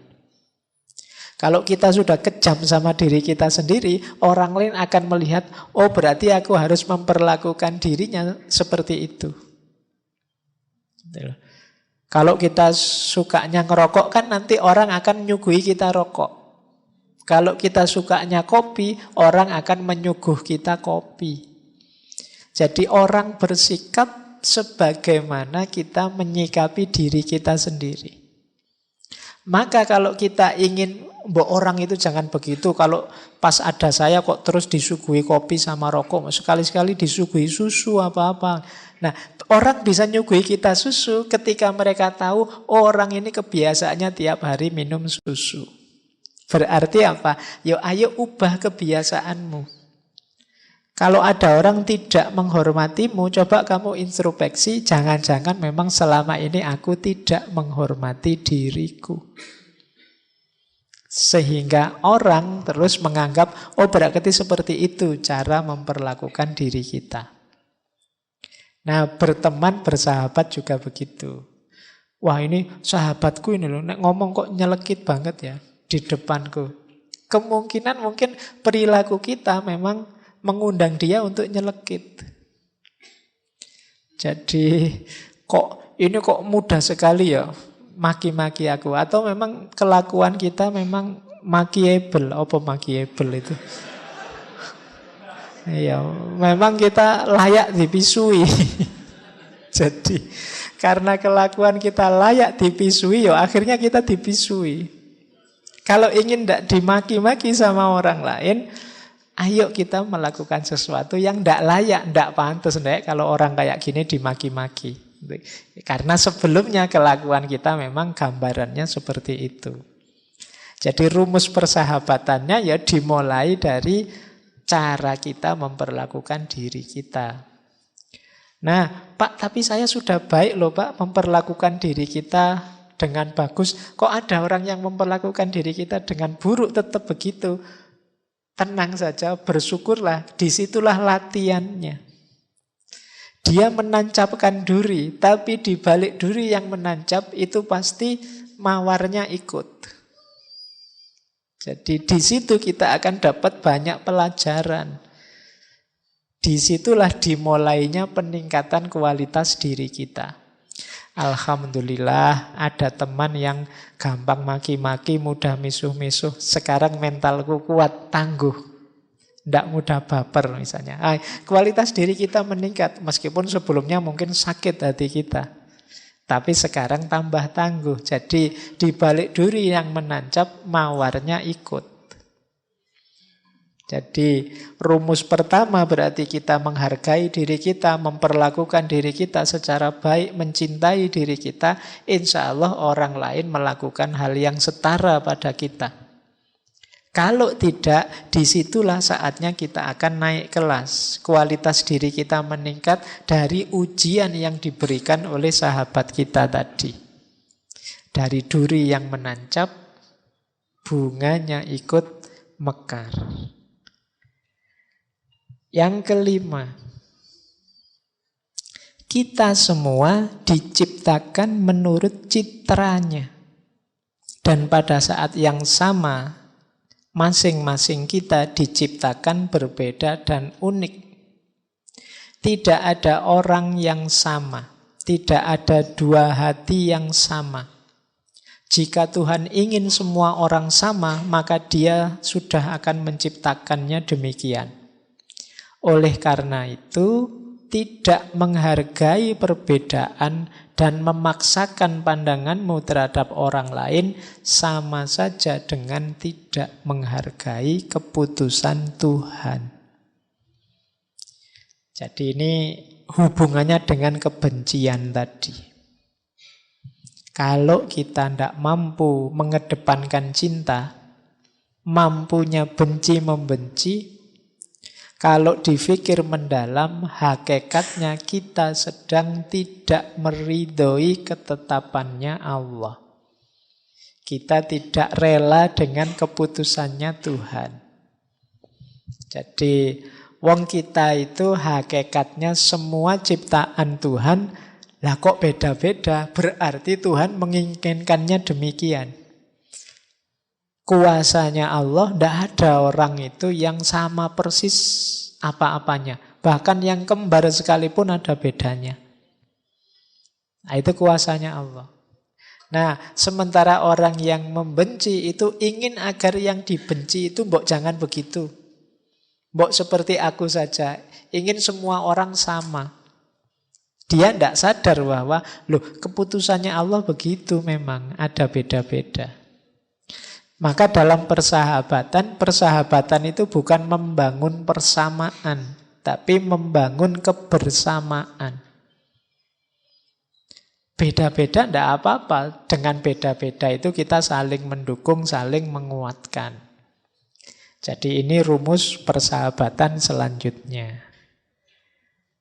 Baik, kita lanjutkan. Yang keenam, dunia ini bagai gunung salju yang suaranya memantulkan gema. Apapun yang engkau ucapkan, baik atau buruk, akan kembali kepadamu. Oleh karena itu, bila ada seseorang berpikiran buruk tentangmu, maka jika engkau mengatakan suatu keburukan tentang orang tersebut, itu hanya akan memperbesar masalah dan engkau akan terperangkap dalam lingkaran energi keburukan. Dengan demikian adalah sangat baik, ini kalau ini ijazah dari Syekh Syamsuddin At-Tabrisi. Bila kalau ada orang berbuat buruk pada kita selama 40 hari 40 malam, engkau mengatakan dan memikirkan hal-hal yang baik tentang orang itu. Di akhir 40 hari itu semuanya akan berbeda. Karena suasana jiwamu pun akan menjadi berbeda. Jadi ini sebenarnya nasihatnya begini loh. Kebaikan atau keburukan yang kita lakukan akan kembali ke kita. Kalau ada orang melakukan keburukan pada kita, jangan dibalas dengan keburukan yang sama. Karena kita akan terjebak dalam lingkaran keburukan.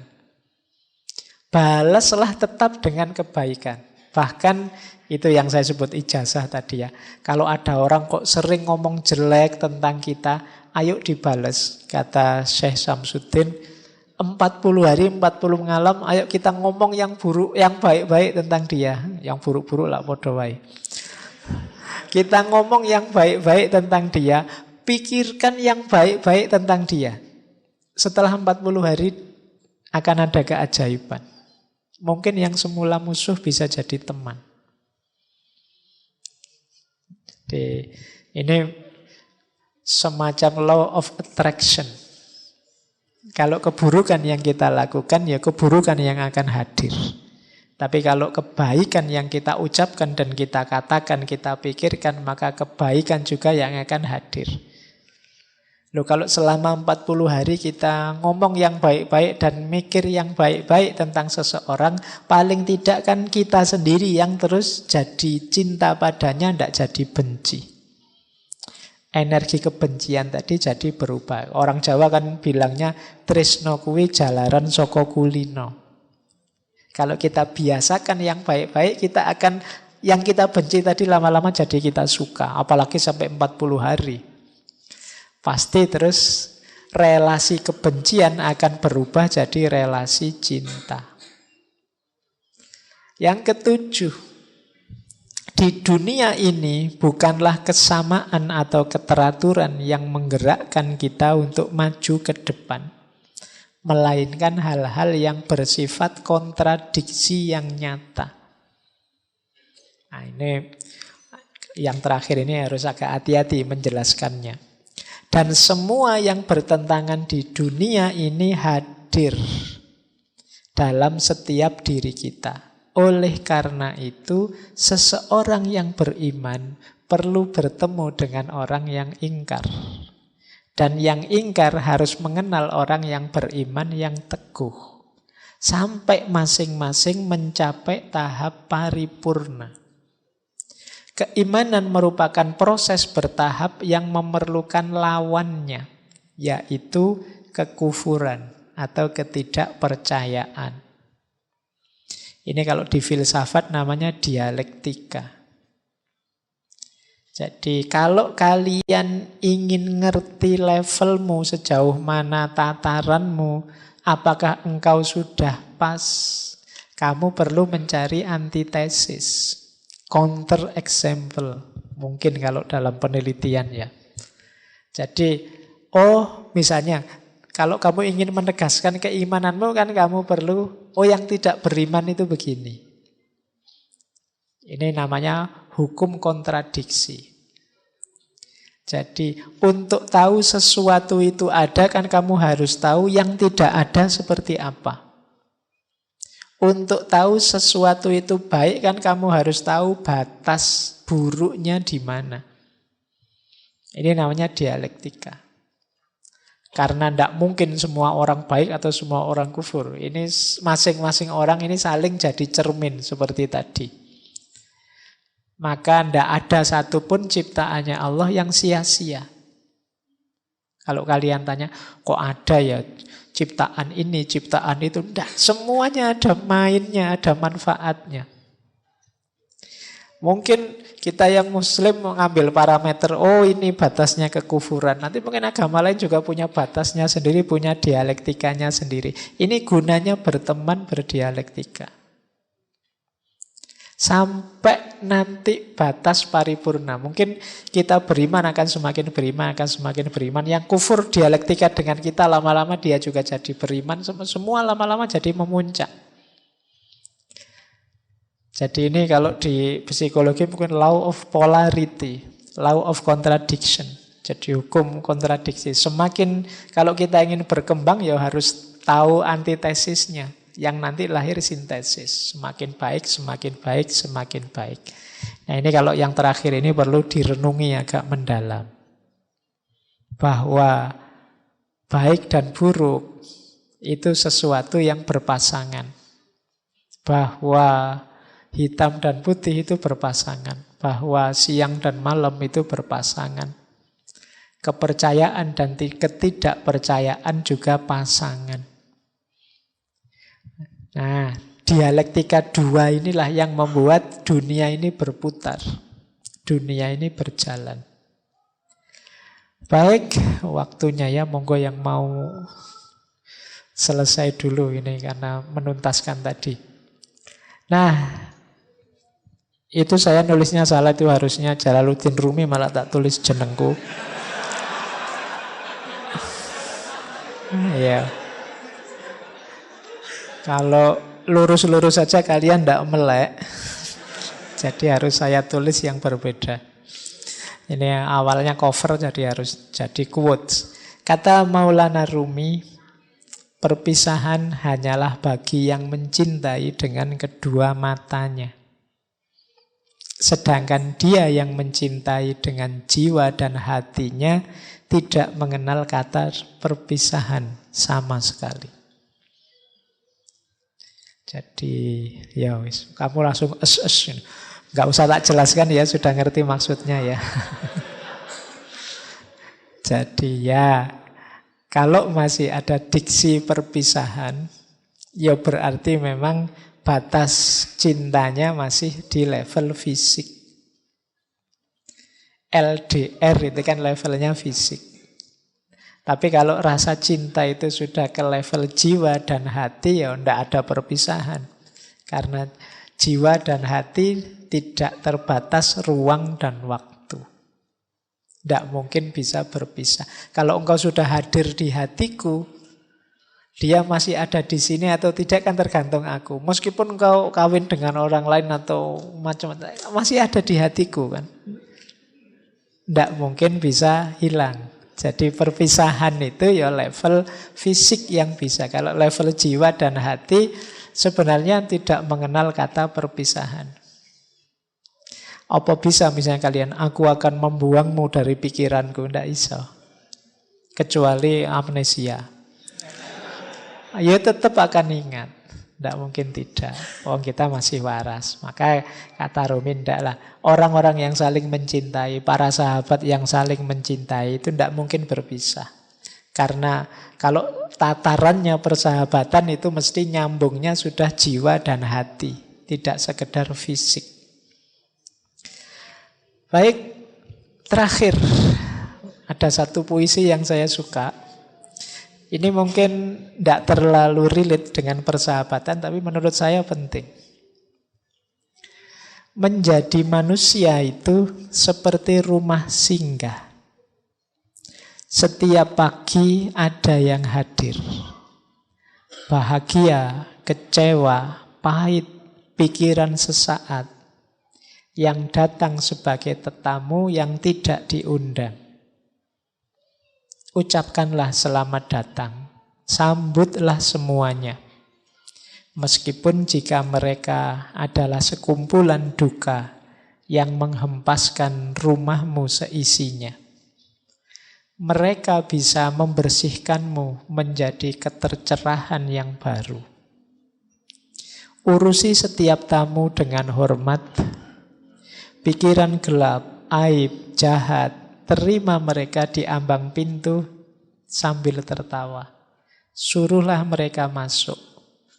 Bersyukurlah pada apapun yang datang karena masing-masing dikirimkan dari jauh sebagai penuntun untuk kita.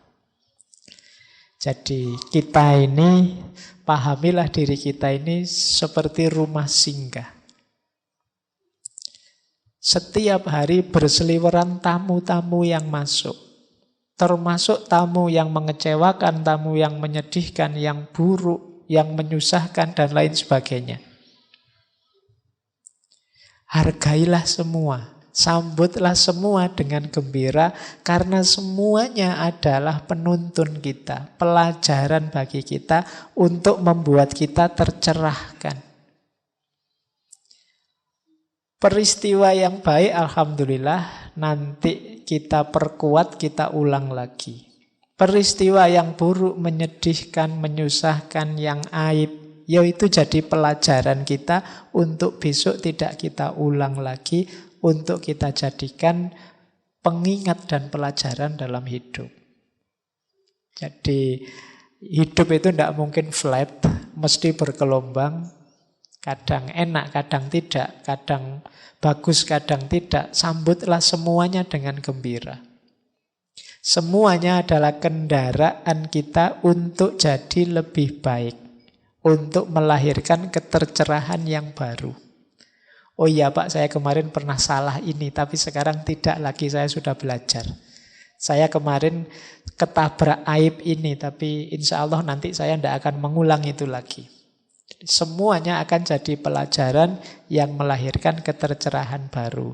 Yang lama akan pergi, yang baru akan datang. Akan terus begitu.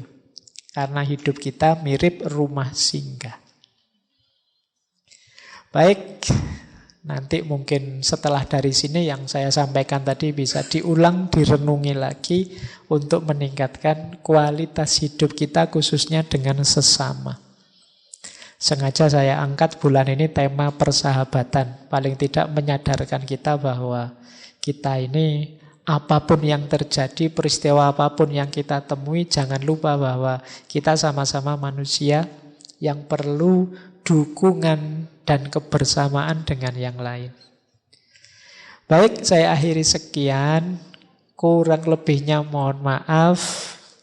Termasuk tadi agak putus-putus, terdistraksi oleh macam-macam. Semoga tidak dengan manfaat dan maslahat yang kita dapat dari tema malam hari ini. Kurang lebihnya mohon maaf. Wallahul muwaffiq, wallahu a'lamu bissawab. Wassalamualaikum warahmatullahi wabarakatuh.